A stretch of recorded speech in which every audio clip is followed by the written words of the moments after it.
Stand beside me. We're better as a unit. Ain't enough bullets in a gun to hit us all. As these episodes release during this time of year, it's actually back to school time, and I want to read a quote for you all that I saw on Facebook. It was posted by Kim Downs Norway back in August 3rd, 2024. I don't know if she's the original person of this, but regardless, I think it's very important. It says, "School is almost starting, and I want to ask you a favor. Sit with your child for 5 minutes and explain that there's never a reason to make fun of someone for their height, their weight, their skin tone, their home life, or the things they enjoy. Explain there's nothing wrong with wearing the same shoes every day. Explain to them that a used backpack carries the same dreams as a new one. Teach them not to exclude anyone for being different. Explain to them that teasing hurts and that school is for going to learn, not to compete or spread negativity. Remind them some kids don't go home to loving families, so it's important to be kind. It all starts at home." So I just want to send that message out. So, school's about to start. Hey, put some positivity out there. Enjoy the episode. When you're a junior developer, you often rely on courses from Udemy, Coursera, and YouTube tutorials. Once you become a senior software engineer, I think the learning process starts shifting away from solely relying on those resources. So I wanted to know what the bridge from junior to senior software engineer looked like for you. I remember being asked this question by one of the interns, and the kind of way I broke it up was this. So as a junior, I relied very, very strongly on my manager and my mentor, actually, and learning from him. Taught me a lot. It really wasn't too many courses that I took. It was more literally just hands-on. We in the office side by side together. I'm being part of all these projects. I'm working closely with him. He's giving me tips on, hey, did you know about this? Did you know about generics and stuff like that? I never forget my first time learning about generics. I went off and just started learning about generics. But I would say that the transition started looking like this. So kind of going back to my mentor, two things he taught me, I talked about in the last episode. I just touched on it real quick: the 5 whys and reading documentation. And so once I could do those two things and felt confident doing those two things, that's what I continued to do in my entire career. Just asking questions, making sure I'm asking the right questions. But also I'm reading documentation. I'm self-learning. So if I'm trying to build this side project, because I'm real ambitious and I'm trying to make some money. I ain't trying to work for anybody for the rest of my life, right? So doing all this, I'm learning, I'm reading the documentation, and I'm doing a lot of doing. And the context I gave them was that when I started growing that way, I started learning things that I actually never learned on the job. Like this whole microservice architecture, domain-driven design, that was all learned outside of work. And so I came in and just really could answer those questions when I got interviewed and stuff like that. So I framed it as two things, because the track from junior to senior can be achieved 2 ways, in my opinion. There's probably more, but at least 2 ways, in my opinion. You can sit there long enough and they'll make you a senior, or you can actually go and learn the material, make yourself better, and continuous learning and things like that, and become a senior that way. And to me, you have those 2 types of seniors that you work with all the time. Whereas, hey, you sat here long enough, or you've been in this seat long enough, or you've been in this field long enough where you've naturally become a senior, not based on what you know, just based on the time spent, versus someone who actually knows exactly what they're talking about, able to come in and speak to things, right, with a lot of knowledge towards them. That to me makes a senior. A senior is about what you know and what you can do, not how long you sat in the seat. And I'll say this: I'm a brag on a person. He was an intern last year, got hired full time after the internship program came in, and I am like wholly impressed with this person. I don't say her name. I don't get permission to say her name, but I am wholly impressed with this person, because she came in and she was basically focused on front end work. Like as an intern, it was mainly just front end. I had to do front end work. Got hired, and I think it's just been a year actually, and she's doing back end now. Actually improving processes in the back end, right? Like to me, that's a person who he's going to be a senior in no time. Whether the company or any company she goes to recognizes it because of how long she has worked in the field, Yeah. that's a whole nother story. But from a Yeah. capability standpoint, she's going to be there in no time. So I kind of wanted to hit on something you said, Hollywood. So you talked about someone sitting in a seat long enough versus someone who could come in and actually speak to things. So I feel like one trait about a good senior engineer is they are vocal, right? So someone like you said, they can come in, they can speak to things. They're advocating for themselves. So to bring up something you just said, you applied for the engineering manager position. I'll give you an example. When I was an engineering manager at Wex, I was big on helping people thrive in their careers, right? So I was always big on like, I'm never going to withhold you from moving up in your career. Now, if I feel like you don't deserve it and you go off and you apply for something, I'm not going to drag you through the mud because that's not the type of person that I am. But by the same token, I'm not going to necessarily like stick my neck out for you either. And if they come and ask me for feedback, I'm going to tell them the truth. But I'm not going to take that initiative and just go and rag on you, if they don't ask me. That was kind of the approach that I took. But anyway, someone on my team came to me and they saw a role that they wanted to apply to. Now, I thought this person was talented. Like I thought that from a coding efficiency standpoint, I thought that they were very good. The gap that I felt they had is they weren't vocal enough.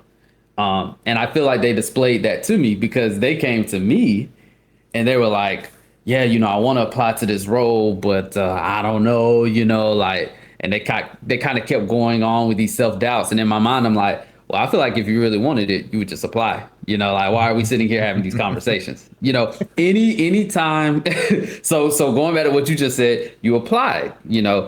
For me, when I moved up throughout the different roles, like I applied, I took initiative. Nobody came to me and said, hey, Trevor, do you want this position? I kind of had that happen one time, but even then, right? Like they weren't going to force me into that role. Like I had to step up and say, hey, I would be interested in this position. Do you guys think that I would be, fit for this? And thankfully every time the answer was yes, But I think it's big. Like you have to be vocal. You have to come in. You have to, like you said, you have to be able to speak to things.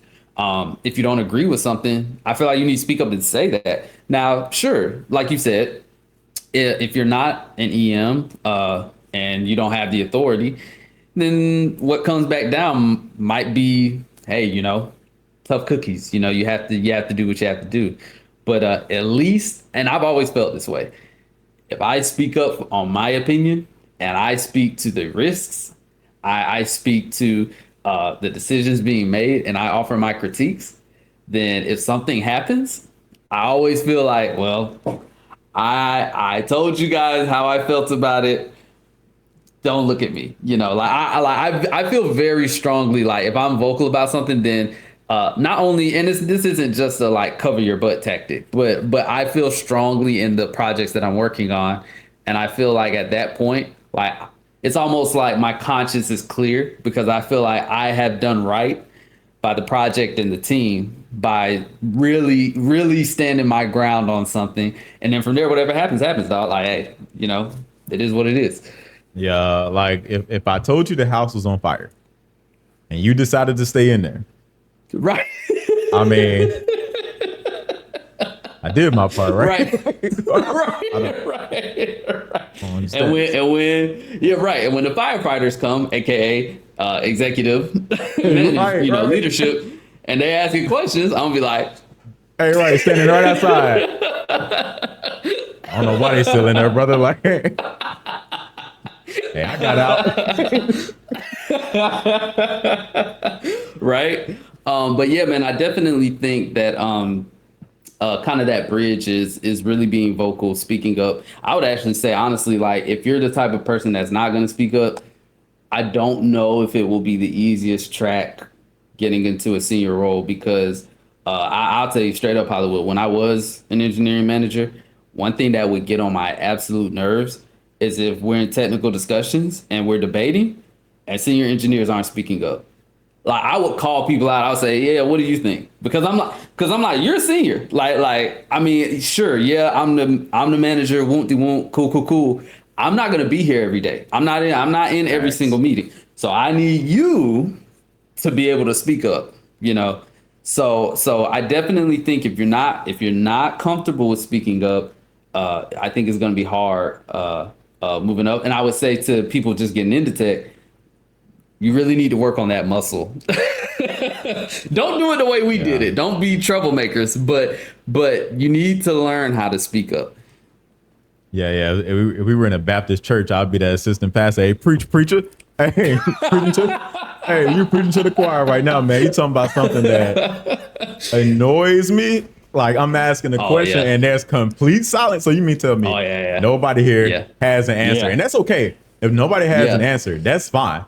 But nobody has an idea. Nobody has any thoughts. Like it's just like no, I 100% agree with you. 100%. Yeah. I'm looking at the seniors off rip. I'm like, I'm not looking at the juniors. Like they scared, you know what I'm saying? Like, and I don't blame them, you know. But I'm looking at the seniors. I'm like, bro, you shouldn't be scared, bro. You know. So yeah, I think that's a big trait for bridging that gap into senior, honestly. Yep. Okay, so I think there were some sub questions under here that I kind of wanted to go into a little bit, Hollywood. So the first one is like, what were some aha moments that made you realize you were leveling up beyond junior? And I'll speak to this one first, and then you can chime in. So one thing that, at least for me, that I feel made me start feeling like, oh man, like I think I'm pretty good at this, is when I was able to start kind of like holding my ground and like offering like suggestions for like solving coding problems, right? And these were like low level coding problems, right? But I'll never forget when I was on that old castle project. So I was on this project with Hollywood's mentor, and then there was another guy that was entry level with me, and we had actually both come off of limbs. So we were both like kind of in that learning process. And I'll never forget, he was trying to like figure out how to do something in like an MVC Razor view or something. And I was able to like roll my chair over and kind of like walk him through it and help him. And like in my mind, I was like, dang, that's a moment like where like I felt like I was kind of mentoring him a little bit, you know? And I feel like that was kind of an aha moment for me when I was like, wow, man, like I feel like I'm kind of starting to get good at this, you know? Hollywood, I don't know if you remember when we had that conversation about joins in SQL, and then you remember Chris Cam said I can't remember what he said about like what one of the joins was, but he was wrong. And I remember you like hit me on the side. You're like, hey, just let you know you were right, you know. So like those were like two big moments for me where I was like, wow, man, like I feel like I'm getting good like at this, you know, at kind of this career track and just being an engineer, you know. So I actually think one big distinction between a junior and mid-level is being able to code, in my personal opinion. Like I feel like as a junior, you're learning to code, you know, and you're still kind of grasping those concepts. As a mid-level engineer, like my expectation is, all right, you should know how to code at this point. Like, yeah, you're probably not thinking about the high-level architecture across different systems and different teams and how things might integrate. But I would think at least from like a low level, you should know how to like implement like, I don't know, like an endpoint or like a class with like an interface and stuff like that, right? So I feel like that's kind of one big distinction in my mind. And I feel like those could be some aha moments where you find yourself kind of helping others through and being able to hold your ground as far as coding and coding discussions. Yeah, I would say my aha moment. And honestly, the more I look at it now, it's like I wouldn't even like attribute that to being an aha moment. But I know particularly when I was in that moment, it was definitely an aha moment. Actually, it's right behind me. I'm gonna get it actually. So this is not planned, by the way. So this is my aha moment. Mayo Buckley out of the fire RSI video project. This was back at RSI when we were there. And so what happened was, video had something to do with commercials were done a lot by paper back in the day. I don't know if they still are now, but that project was to move it into automation, right? So automating, buying time slots for commercials and all that good stuff. Anyway, they asked for a demo at the time. So it was me, it was Matt Roberts, that's my mentor. It was a QA person, and Chris Camp was actually on the team as an intern. And so my aha moment came when Matt entrusted me to fix an issue right before the demo. So what happened? We was prepping for the demo, and literally something didn't work. As that happens, right? So this is a client that we need to demo for, and so Matt was like, "Okay, I'm gonna stall for time, and you go and you fix the issue, right?" And it was really that moment. It was that trust that he put in me to go and fix it. Remember, I came in. I was still a junior at my title, at least. Said that I was a junior. So I'm going in. I'm working on the code, right? I'm just trying to figure it out. Like I don't understand why this is not working. It was just working. It's not working. And Matt, cold with it, man. Cold with it. He is literally stalling. This is a senior engineer. Might have been higher level at this point, but our senior manager, something like that. He's literally stalling the client, just talking through all the technical stuff, giving all the background of what we accomplished and everything like that. And I finally got it working, like right before it was like, hey, we need to, like, we got to start the demo, right? I can't BS anymore. And I got it working and things like that. And so that was kind of like my aha moment. But what I would say now, kind of maturing a little bit more into where I'm at today, is that the gap that I would assess between like junior to mid-level and senior and things like that is how much additional help do you need from other resources. As a junior, I expect you to ask a lot of questions. I expect you to need help on the work that you're doing, at least to some degree, not holding your hand, but at least to some degree you need some help with it. As a mid-level, to me, you're pretty much on your own. Like you're pretty much, if you do need help, you're asking like high-level questions of, hey, what happens if I build it this way? Not how do I build it, but what happens? What's the impact of what I'm doing? And then as a senior, I'm respecting you to not only be guiding the mid-levels and the juniors, but I'm expecting you to start building frameworks, right? Like you're building things where, hey, I'm gonna build it this way to where if we need to add on to it, you just fit within the framework that I have already established. So that's kind of how I see it now. I agree. And I also think at the senior level, going back to the concept of being vocal, like hold me accountable. If you're new, and because I'm big on this, right? And this goes back to what you said, Hollywood, the 5 whys. The moment that I come in and I start seeing code or architecture that was set up a certain way that doesn't really make sense, I'm immediately asking, why was this done this way? And I feel like a senior engineer, if I'm the engineering manager, you don't have to necessarily reach out to me, but I expect you to be reaching out to someone that you think might have the answer. And you need to be asking, why was something done a certain kind of way, right? Because I would expect a senior to be thinking like across the big picture and thinking about cross-cutting concerns and thinking, all right, this was done this way. How does this have an impact on this and this and this, Like, so, just piggybacking off what you said, but I completely agree. Did your definition of what makes a quote unquote good engineer change over time? So I'll add my 2 cents first to that one. I would say yes, man. Honestly, when I was early on in my career, I was just big on. I'm not gonna lie, man. I was big on coding, and I just thought like code, write code, and especially like kind of going back to how Matt showed you generics. You showed me you taught me about generics, and I remember, man, when I learned about generics, boy, I went crazy with generics. I was just like doing generics all over the place. And in my mind, a good engineer was like somebody that could do that type of stuff. Like, like, oh man, I have 5 levels of abstraction, like, and I, and I have this crazy complex design, but it can work with anything, like if you want to change anything, like you don't have to change barely anything to get it working like this. And I had to realize like over time, like, well, all right, now, like first and foremost, like, are you trying to hammer in a nail with a shotgun? You know, like, why are you bringing in like all of this to solve this one itty bitty problem? You know, so I think that's definitely something I had to learn over time. And then also too, kind of going back to what I was saying, like, actually, I'll hit on something you said, documentation. That was something that I didn't really care a whole lot about early on in my career. That now I'm like, yeah, documentation is a big thing. Like, being able to read documentation, being able to write documentation, honestly. And then kind of going back to what I was saying, like, you know, being vocal back then. Although I was vocal, I didn't think that should be a trait of a good engineer. I was just mad all the time because like I felt like they were playing with me in, in my career. But now looking back, you know, I feel that being vocal is a very critical asset of a good engineer.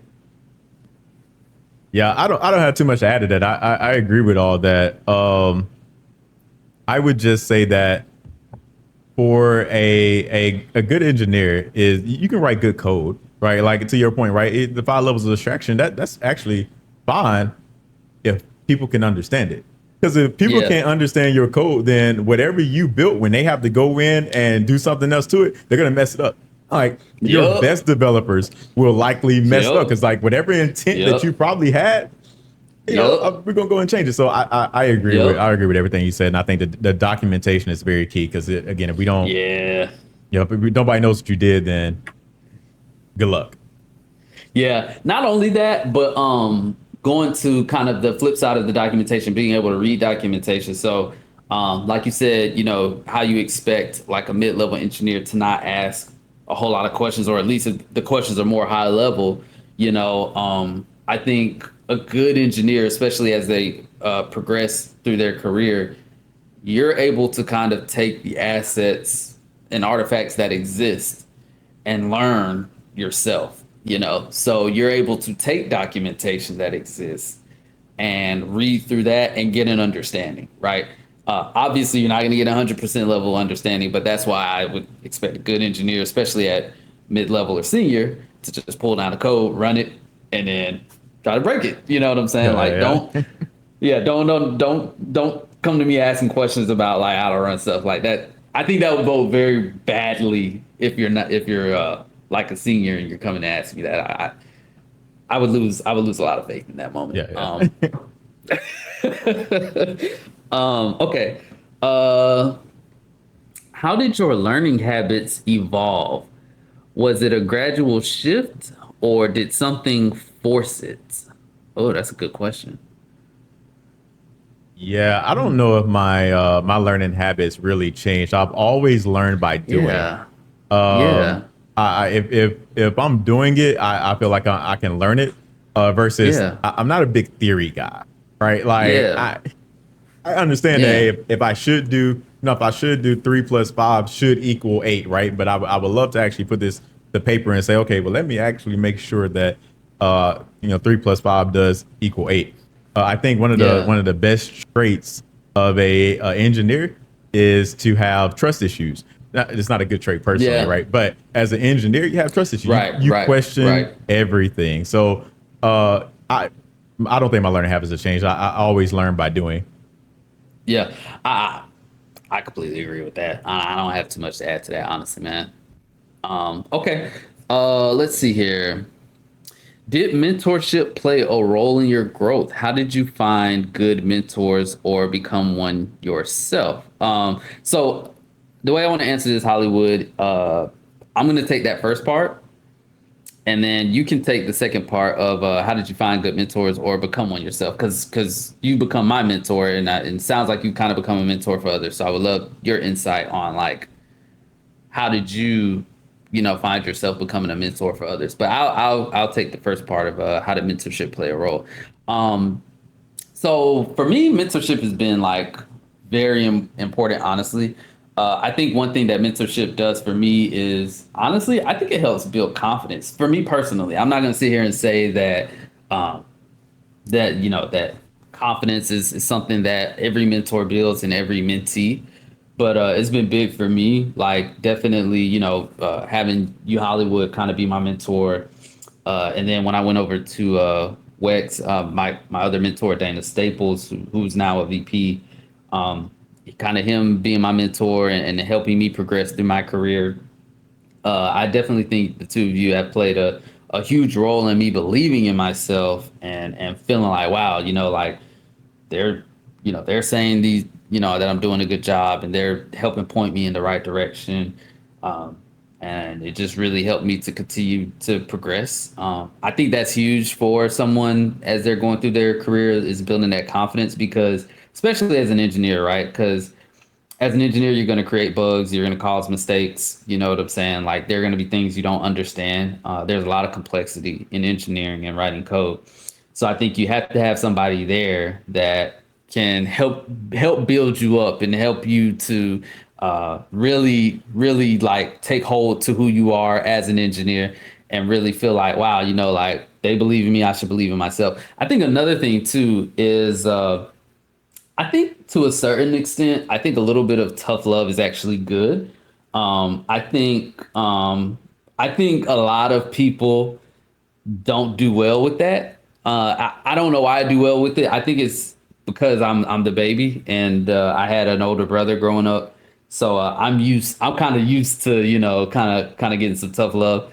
I actually think it's good when you have a mentor, like not one of these like sugarcoat mentors that uh, you know that's a motivational speaker, but you need someone that that's gonna keep it real with you. You know what I'm saying? Because they're the ones that's gonna help like keep you on track, push you, and not it's not like every time you're going to fully understand what they're saying in the moment, but I think you can reflect on it and learn from it and grow.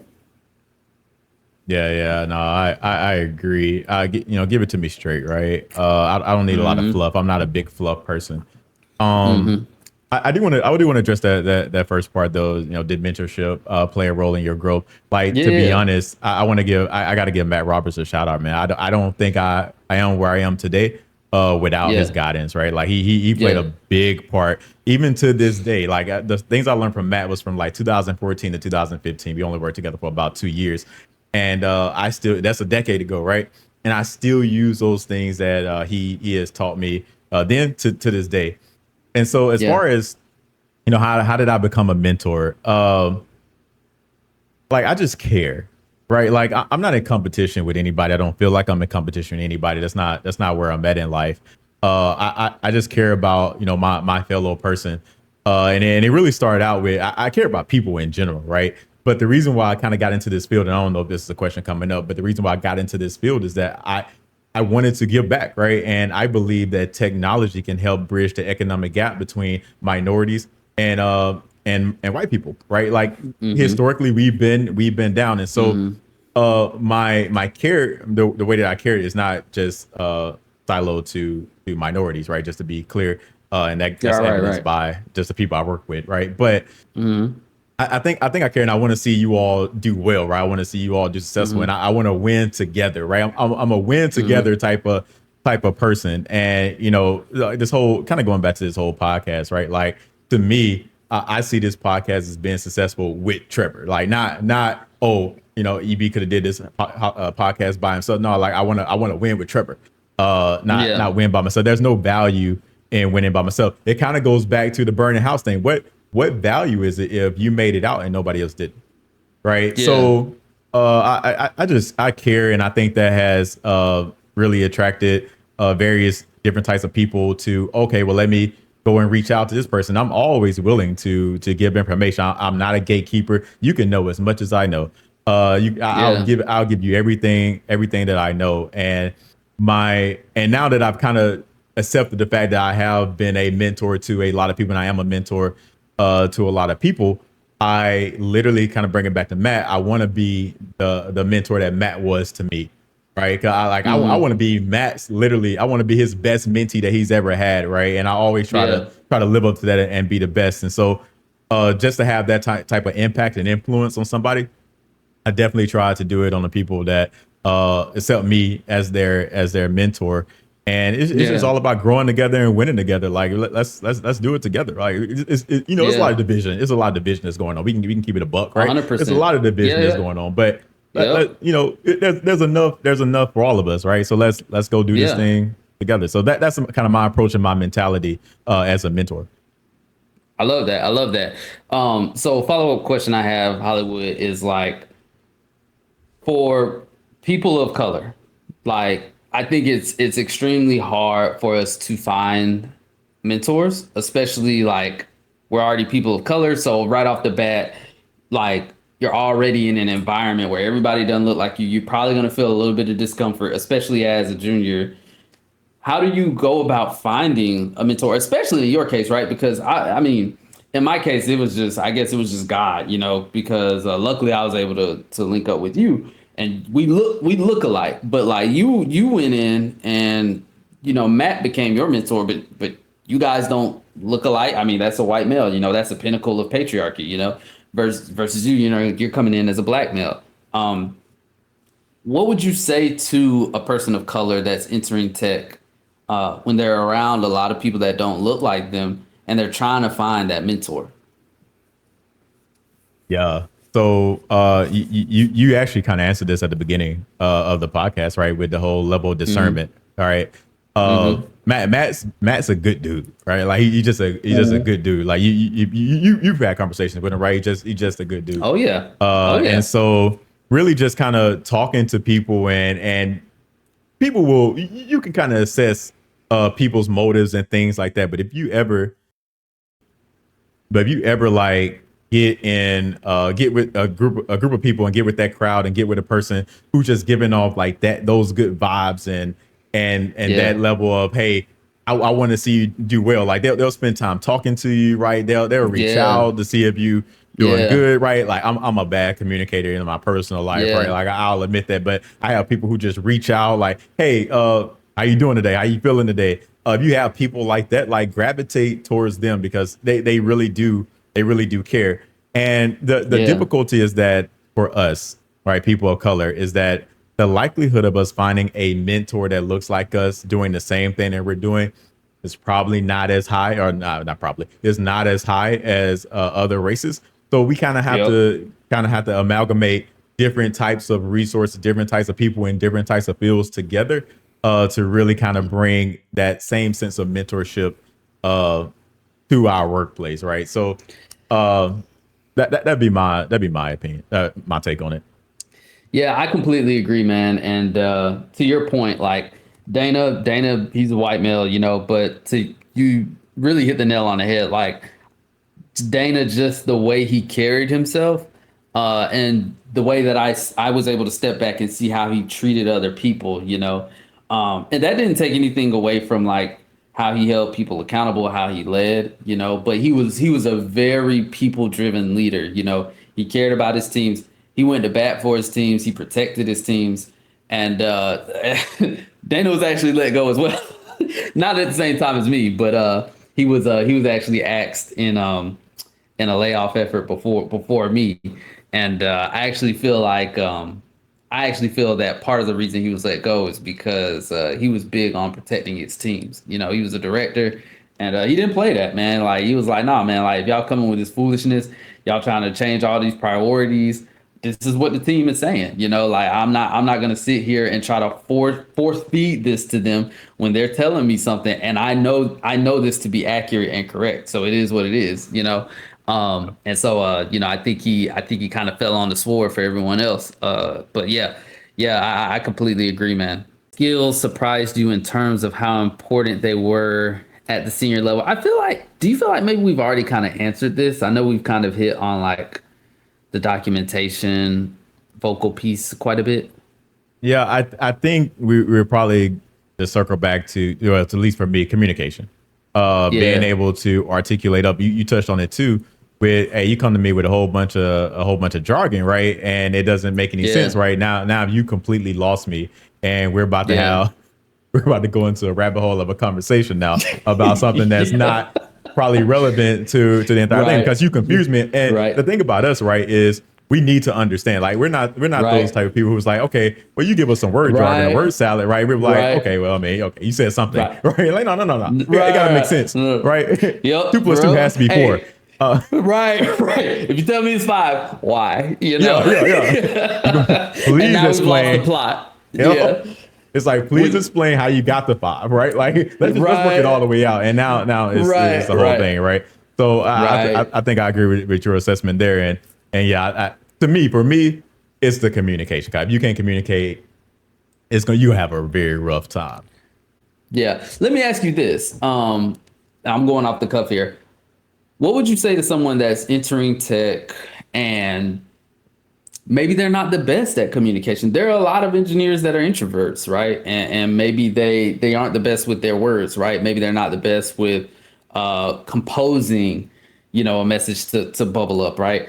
What would, or maybe, maybe they're off, maybe they're near shore or offshore, and maybe there's a bit of like cultural barrier, and they might try to word things, and some of the words might be off a little bit, and it creates a misunderstanding in your mind. Well, what advice would you give to someone? I think my advice would change depending on the two things you gave, or the few things you gave, right? Like if it Mm-hmm. was amongst us, right? Mm-hmm. Like, and when I say us, maybe I'm talking about like Americans, amongst Mm-hmm. Americans.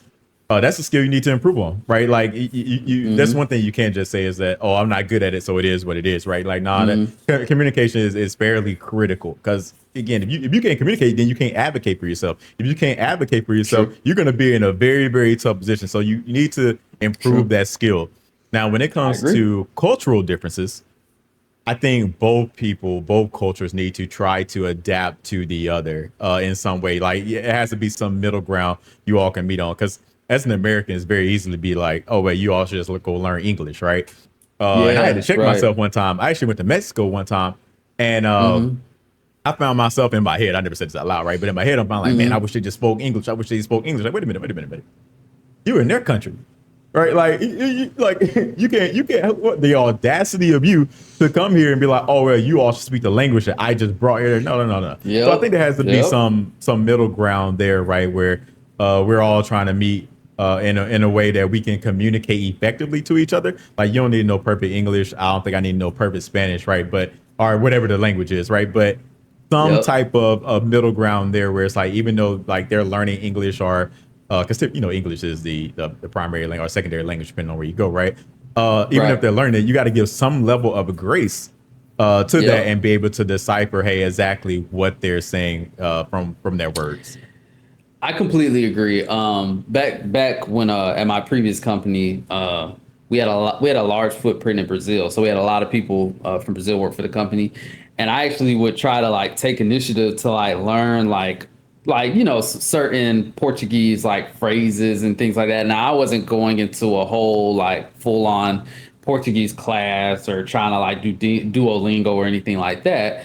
But I felt like number one, it helped kind of normalize certain phrases or words. So if they would say something, maybe it would kind of, trigger a light bulb in my head, and I'm like, oh, I know what they're trying to get at.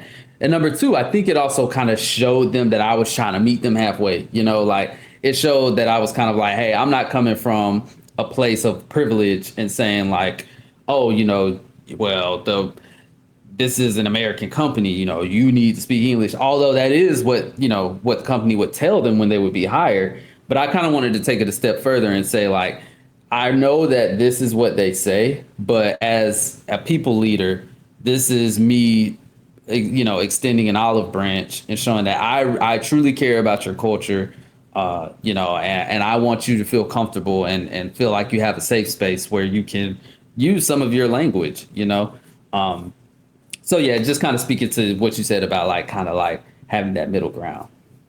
Yeah, no, I like that. That's good. Hey, people leader, right? People leader. Yeah, right. Because I do feel strongly about that. Like at the end of the day, man, it's like, all right, man, like we're here to do good work, but we're all human, like, Yeah, and at yeah. the end of the day, like whether you're a good fit or not, like I want to make sure that like you're still treated with the utmost respect. Now Yeah. obviously you ain't just gonna get a free ride, but Right, right.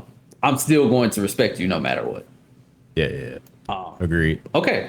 How are you keeping up with the latest updates in tech, the area that interests you the most, and making sure you're still growing as a senior engineer or manager?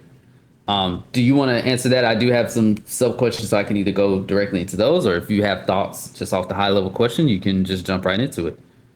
Yeah, I can give a few things. So as Yeah. a man, I know I'm a manager, right? But I really do focus on still the technical aspect of software engineering. Like that's where my passion is. I love to write code. I love to solve problems.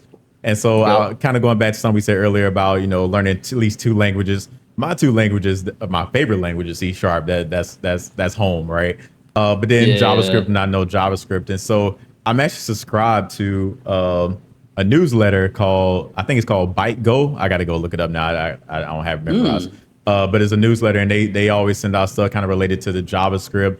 I don't know if it's include other languages, but from time to time I get emails and I'll go through and check it. They'll put coding problems in there, but it kind of keeps me nice. abreast of like some of the latest JavaScript ecosystem updates, latest nodes, some new changes coming in. Like I think the one that was significant to me was when the Fetch API was about to be put in Node rather than just working for the browser or working Node.js now. So things like that. So I would say Yeah. that newsletter is important. And then I actually follow this guy who I actually thoroughly enjoy on YouTube. His name is Nick Chappis. He does all things like .NET C Sharp.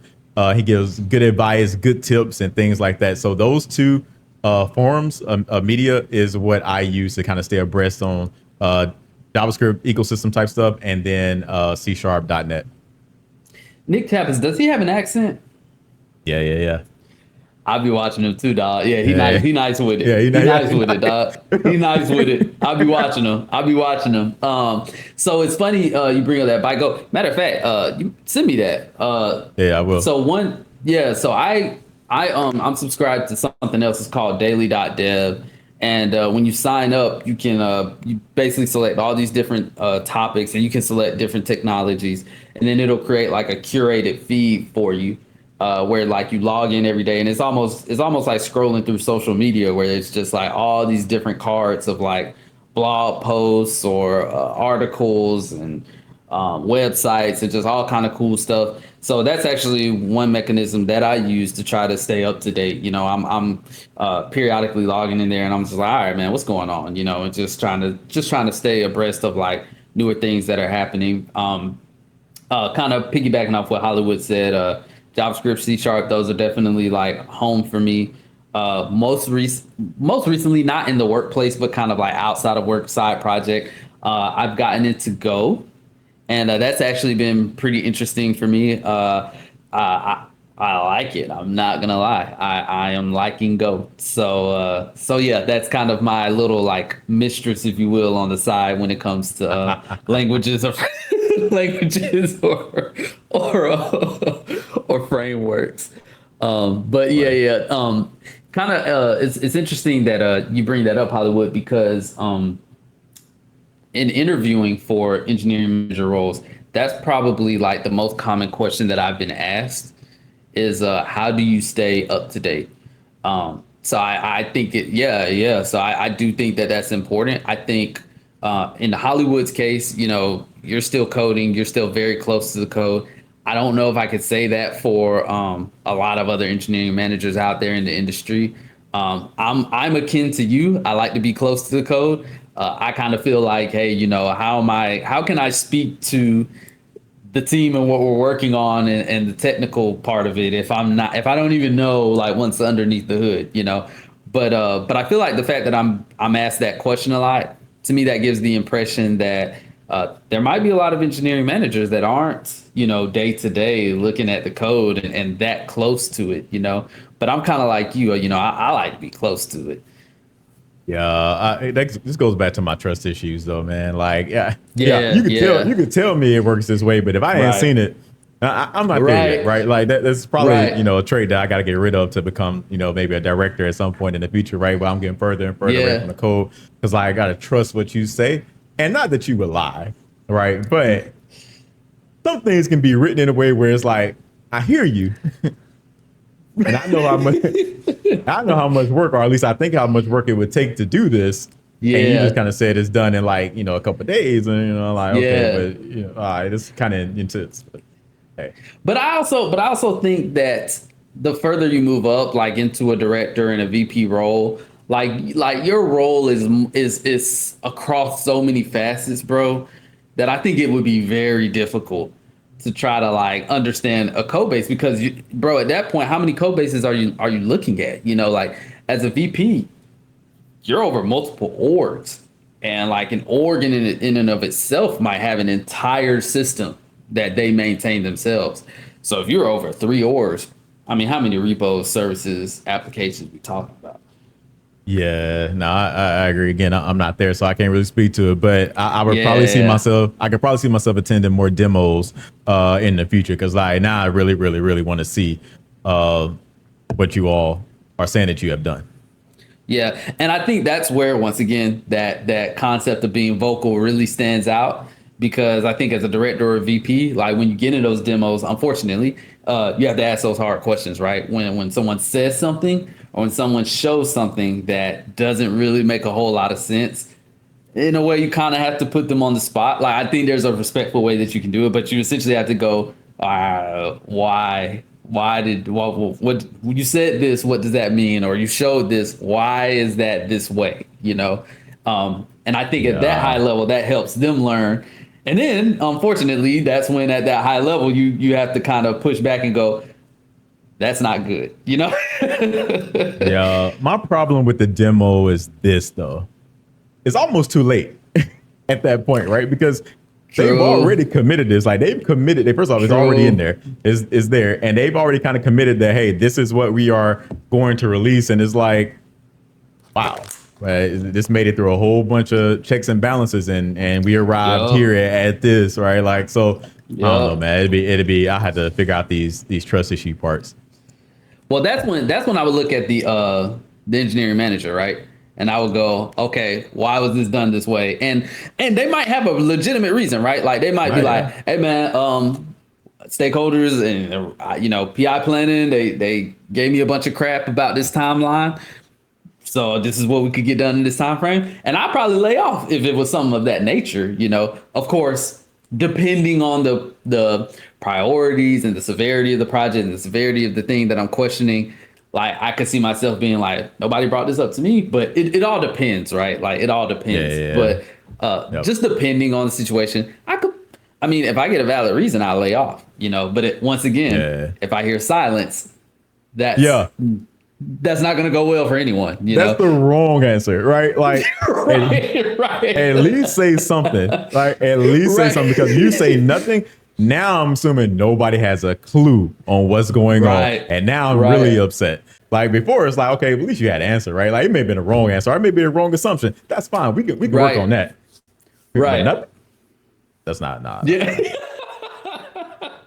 That's when it's like, yeah, all right, we need to make some changes. Yeah. Oh man. Okay, cool. Do you structure your self-learning time or is it more ad hoc? That's a good one, I think. That's a good one. Okay, so I'll take this first, Hollywood, and then I think I would love to hear your answer because I bet time management for you right now is very important. So from my perspective, I don't really structure it. Typically, well, I will say yes and no. Typically, when I do try to go into like a learning mode, if you will, it's either going to be in the morning time. So maybe when I first log in, I'll go onto daily.dev. I'll go look through like the different cards, blogs, articles to see if I see anything cool. And I'll spend some time on that. I don't want to spend too much time, obviously, right? Because at some point I got to get to work. But I do try to carve out a little bit of time periodically just to learn, you know. After work, typically after work, and then I sometimes I can be a night owl. Most recently, I've had a longer commute, so that hasn't been happening as much. But traditionally, I'm a night owl, and I spend a lot of time like at night learning, and that's usually more hands-on. So I'm typically like coding things and just trying to learn, and just having fun with whatever it is I'm working on. And I would also say too, like, you're going to self-learn doing actual work, I would think, so like even, well, assuming you're in a good place, like you're in a place where you're learning, you're on a project where you're learning, then I mean, even during work hours, like the very things you're doing for your paycheck, I would hope and wish that you're learning from and you're actually solving problems and you're actually working through things and going, oh man, I didn't know I could do that, and then that just becomes an additional notch in your tool belt. So I don't think, for me at least, there's no like particular structure to it.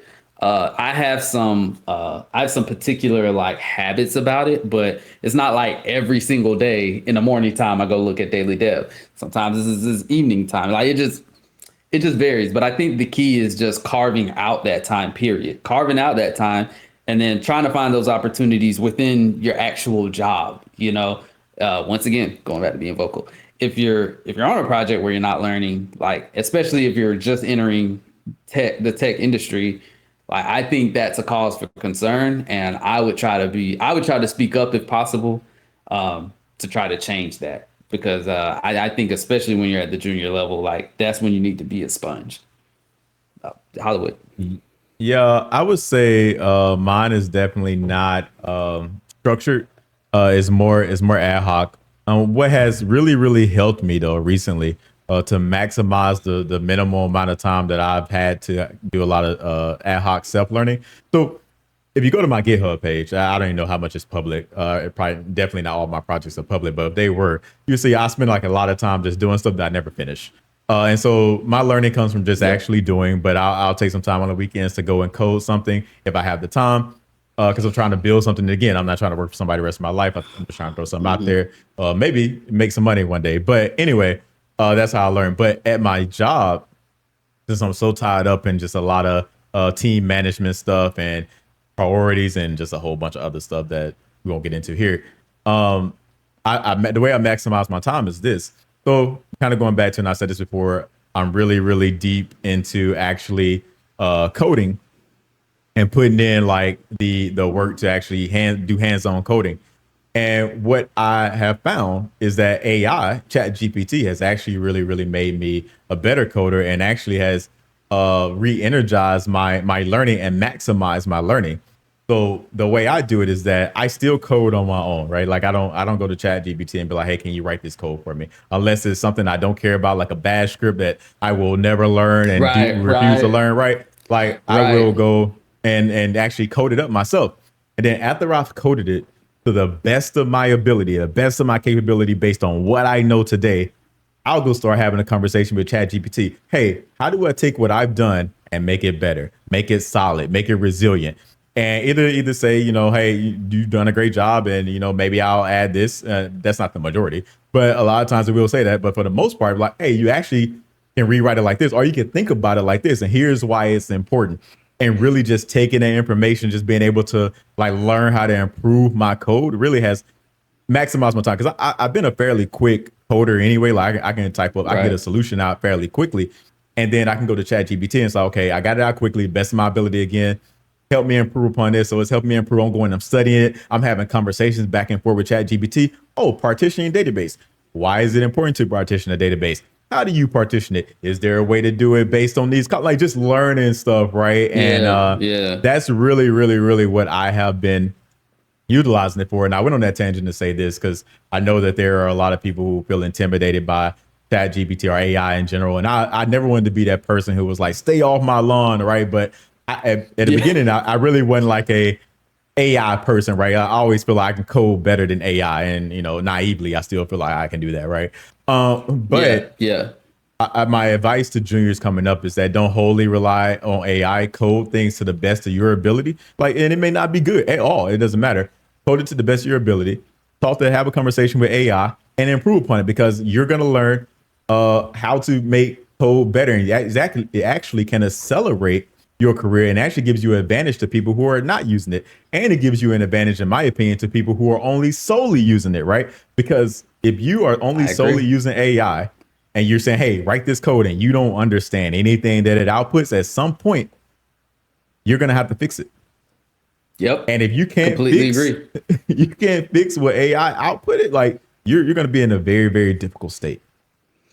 Completely agree. I'm gonna tell a story without mentioning names, but I am currently I'm kind of dabbling in this side project right now, and like I kind of produced this kind of like I want kind of like this MVP, if you will, of like it was just like a kind of a website, just like a landing page where people could just like sign up, put in their email, whatever. And so then the other people involved in this effort, they had all this feedback, and then they said, yeah, we want to like do all this stuff, right? And in my mind, I'm like, okay, cool, but I started feeling like the I've seen this on LinkedIn before where people talk about being like the only tech person involved in like a startup, and you kind of become like that workhorse that carries everything. And at that point, I was kind of like, yeah, no, at that point, like, and once again, this goes back to me just being vocal, right? I'm like, yeah, I'm not about to sit here and just kind of carry us to this finish line, give this monstrous effort just for, me to be the only person that's really doing like the hard things. So anyway, say that to say, they committed to, oh yeah, we'll be involved a little bit more. And so one of the people involved, they started using AI to code. And sure enough, like I was looking at some code once and I was just like, hold on. I was like, so they used AI and had secrets in plain text for an integration. And I was sitting there and I was just like, yeah, this isn't good. So I brought it up to the team, and ultimately I was like, well, I'm not deploying this. So, you guys do what you want, but I'm not deploying this, But I feel like that's an example of, to your point, Hollywood, if you're solely relying on AI and you have to come back and try to address it, now it's just this big mess, Likewise, I also agree with you that if you're not using it at all, you're also at a disadvantage, right? Like, I do believe that, AI can make you faster, depending on what it is you're doing. Like you said, you brought up the example of the bash script. If I'm never going to do this again, and if this is like super mundane and just like super edge case type thing, like, all right, like let's just go ahead and get this done, Right. So I completely agree with what you said. Yeah, it's actually, I'm gonna make a bold statement here. It's actually inexcusable these days, to release code with bugs in it. Inexcusable. You have no risk. You literally have a coding partner, like you talk pair program. You literally have a coding partner who can look at your code before you ever submit it to any other human being and let you know, hey, you should watch out for this. Like, it's inexcusable these days. That's fair. That's valid. That is valid. I ain't gonna hold you. And I'm not gonna sit here and act like I haven't released bugs recently. But that is valid. I did too, actually. Hey, Trevor, let me explain myself real quick, though. It worked on my machine. You need to get a t-shirt. Worked on my machine. It worked on my machine, dog. I had witnesses, man. I was annoyed. I pushed it up and the pipeline didn't deploy. And I'm like, what's going on here? And I'm like, let me run this again. Cause I know I fell back, right? And I'm like, it works. Y'all see it works. No, it did not work, bro. Yeah. Hey, my only excuse is this. I'm gonna go back to what I said in the last episode, bro. Speed, budget, quality. You only gonna get two. So now if you're already on my back as far as the timeline, hey, I'm not going to be thinking every time like, all right, let me go run just about ChatGPT. I'm like, okay, I got that done. I need to move it, hey, that's the excuse I would come up with. And yes, it's an excuse because ultimately I need to be accountable for it. I've seen the powerful fall when the people work together as one. I need you to live or let die. Hold your head high. I'm by your side till